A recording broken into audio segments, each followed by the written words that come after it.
subscribe to the channel and like. Happy viewing. Spain, Portugal sign off on plans to temper energy prices.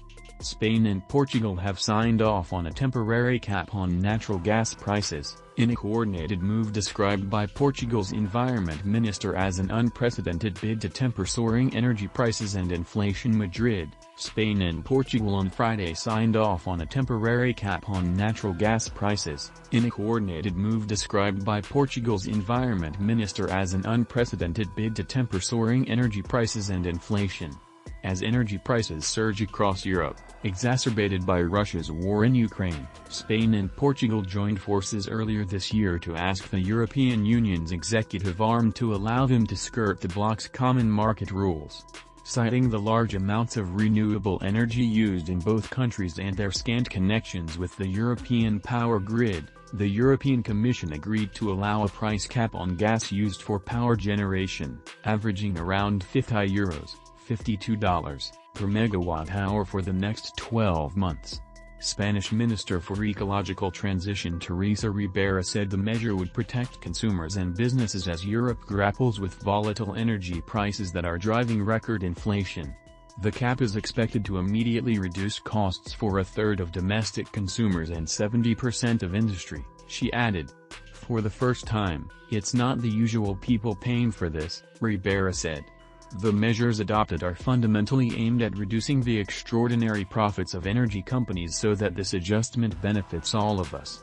She did not provide further details on how the plan would be funded.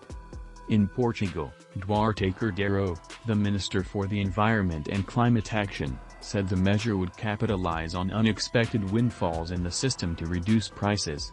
This is an unprecedented measure, a mechanism with a set of very clear goals.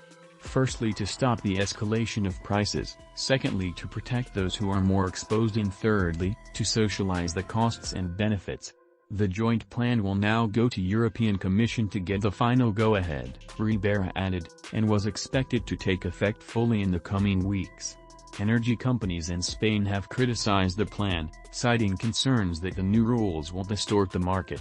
José Bogas, the chief executive of Spain's Endesa, said the cap on prices could result in an increase in gas consumption. That is the opposite of what is intended, he said on a conference call with analysts earlier this week. In late April, after news broke that the European Commission was considering the proposal from Spain and Portugal, the CEO of Spanish power utility Iberdrola, Ignacio Sánchez Galán, called for the EU to instead seek a common solution. Speaking during an analyst call, he described the idea of an exception for Iberia as unjustified and contrary to the single market. Prices for energy have been steadily climbing in Spain since last year, said Ana Maria Jaler Makarovich, an analyst who focuses on Europe for the Institute for Energy Economics and Financial Analysis. It's one of the highest prices in Europe. They have to protect consumers. It remains to be seen how exactly the cap will ultimately impact energy prices or whether the governments or companies will end up covering the costs of the cap, she added. It depends on how they manage it now. That's all, thanks for watching, and see you in the next video.